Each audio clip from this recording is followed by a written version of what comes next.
सार्वजनिक जल संचय पर अतिक्रमण, सरकार के आदेश की अनदेखी, जल जीवन हरियाली मिशन को ठेंगा। सार्वजनिक जल स्रोतों पर दबंगों का कब्जा। बिहार सरकार जहां जल जीवन हरियाली मिशन के तहत जल संरक्षण और सार्वजनिक जल स्रोतों को अतिक्रमण मुक्त करने की बात कर रही है, वहीं जमीनी हकीकत कुछ और ही बयां कर रही है।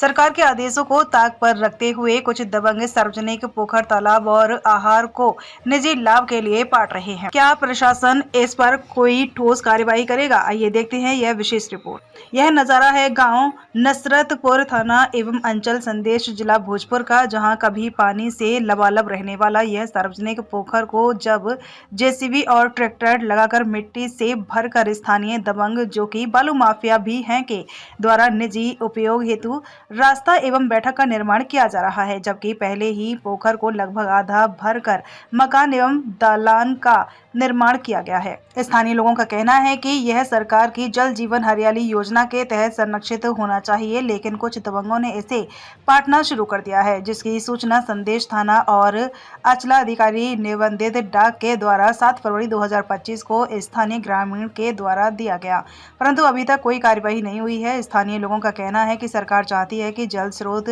बचाइए, लेकिन यहाँ तो खुलेआम कब्जा हो रहा है। हमने प्रशासन को कई बार सूचना दी, लेकिन कोई कार्यवाही नहीं हुई है।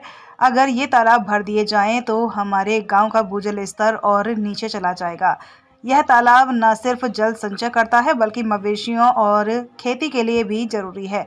बिहार सरकार के जल जीवन हरियाली मिशन के तहत जल स्रोतों को संरक्षित रखने के निर्देश दिए गए हैं, लेकिन जमीनी हकीकत यह है कि कई जगहों पर इन जल स्रोतों को मिट्टी डालकर पाट दिया जा रहा है, जिसका ताजा उदाहरण ग्राम नसरतपुर थाना सह अंचल संदेश जिला भोजपुर का है, जिसे जेसीबी और ट्रैक्टर लगाकर युद्ध स्तर पे मिट्टी डालकर अतिक्रमण करने का काम किया जा रहा है। सवाल यह उठता है कि प्रशासन कब जागेगा? भूगर्भ जल का स्तर लगातार गिरने के बावजूद जल संचयन के पारंपरिक स्रोतों जैसे पोखर, तालाब, आहर और पईन को मिट्टी डालकर भरना एक गंभीर पर्यावरणीय अपराध और भविष्य के लिए खतरा है।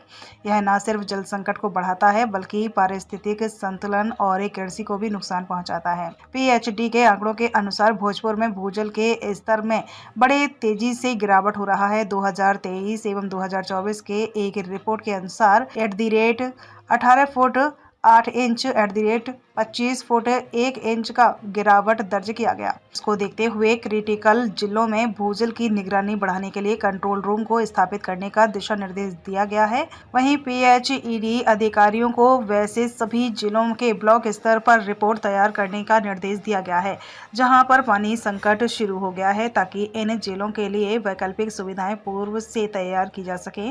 वहीं दूसरी ओर दबंगों के द्वारा खुलेआम सार्वजनिक जल संचय पोखर, तालाब पर अतिक्रमण किया जा रहा है और प्रशासन को सूचित करने के बावजूद कोई कार्रवाई नहीं होने, ये बहुत दुर्भाग्यपूर्ण प्रतीत होता है। तो आपने देखा कि सरकार की योजनाओं के बावजूद जल स्रोतों पर अतिक्रमण का खेल जारी है। अब यह देखना होगा कि प्रशासन इस पर क्या कार्रवाई करता है। इस मुद्दे पर हमारी नजर बनी रहेगी।